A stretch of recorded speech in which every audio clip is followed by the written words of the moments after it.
প্রিয় উপস্থিতি, আপনারা দেখেছেন কয়েকদিন আগে একটা মেয়ে তার বাবাকে ছুরি দিয়ে কুপিয়ে হত্যা করেছে।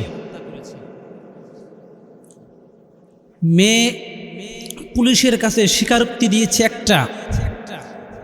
এমনিতে আমরা সোশ্যাল মিডিয়ায় দেখেছি বিভিন্ন রকমের অনেক লোক অনেক কিছু লিখেছে। এমনও পেয়েছি যে সমকামিতায় নাকি লিপ্ত ছিল এই মেয়েটা।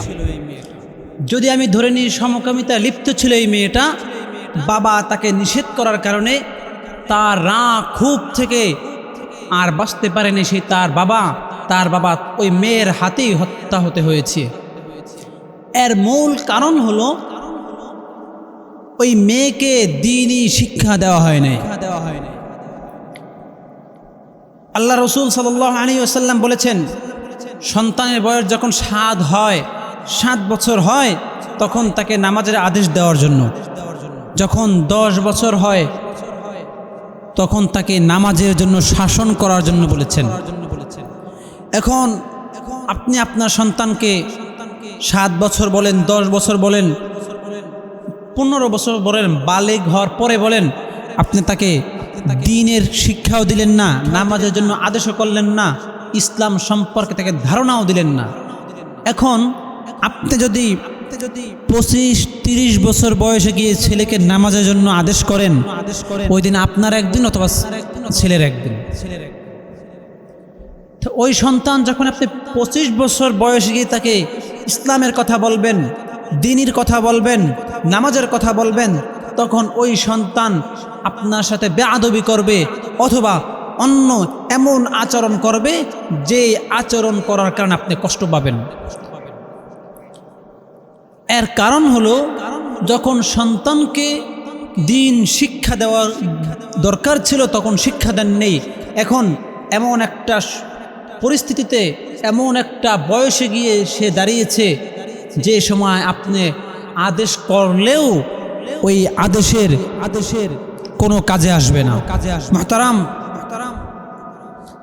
আপনি মনে করেন এই সমস্ত কাজ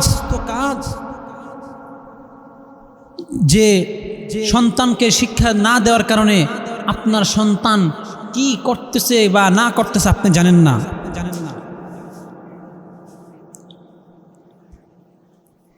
এর পিছনে একটাই কারণ হলো, অনেক কারণ থাকতে পারে, তবে একটা কারণ আছে। মনে করেন সন্তানকে আপনারা বিবাহ দিচ্ছেন না, সন্তানের বয়স হয়ে গিয়েছে, সন্তানকে বিবাহ দিচ্ছেন না। আপনার যদি ধরে নেন যে 18 বছর সন্তানের বয়স 18 হয়েছে অথবা 20 হয়েছে বা 25 হয়েছে, ভাবেন যে সন্তান এখনো ছোট রয়ে গিয়েছে, অথবা 17 বছর এখন একদিন বাকি আছে 18 বছর পূর্ণ হতে, 18 বছর বয়সে যেই তাকে বিবাহ দিবেন। এখন কথা হলো, আপনার ক্ষুধা লাগার জন্য তো কোনো বয়স নাই, ক্ষুধা লাগার জন্য কখন সময় নির্ধারণ নাই, যখন খুশি তখন ক্ষুধা লাগতে পারে। হয়তোবা আপনি দোকান থেকে কিছু কিনে খাবেন অথবা ভারী কোনো খাবার খাবেন যেটা খেলে আপনার পেট ভরবে। মানে আপনার ক্ষুধা লাগার জন্য কোনো সময় নেই, নির্ধারণও নাই। তাহলে বিবাহ করার জন্য কোনো সময় নেই।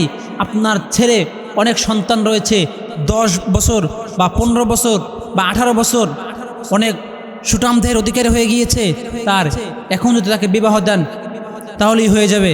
এমন হতে পারে এমনও সন্তান রয়েছে 15 বছর বয়সে পরিপূর্ণ দেখতে একজন শাবক পুরুষ দেখাচ্ছে, আর অনেক সময় দেখা যায় 25 বছর হয়ে গিয়েছে, এখনও সে পরিপূর্ণভাবে সুস্থ না, তার শরীর দেখে, তার আচার ব্যবহার দেখে এখনও শিশু মনে হচ্ছে। তাহলে বিবাহ দেওয়ার জন্য কোনো নির্ধারিত বয়স নেই, যেমনিভাবে ক্ষুধা লাগার জন্য কোনো নির্ধারিত বয়স নেই। মুহতারাম, আপনি যদি আপনার সন্তানকে দ্বীনি শিক্ষা দেন, ইসলাম শিক্ষা দেন, তাহলে সমাজে যত অপকর্ম রয়েছে কোনো অপকর্ম আর সমাজে ঘটবে না। রাসূল পাক সাল্লাল্লাহু আলাইহি ওয়াসাল্লাম হাদিস শরীফে বলেছেন, তলাবুল ইলমি ফারিদাতুন আলা কুল্লি মুসলিম, প্রত্যেকটা মুসলমানের উপর ইলমে দ্বীন শিক্ষা করা ফরজ। সমাজে যত দেখেন সন্তান তার বাবাকে হত্যা করে ফেলছে, তার মাকে মারছে, এর পিছনে সবথেকে বড় কারণ হলো ইলমে দ্বীন শিক্ষা না দেওয়া।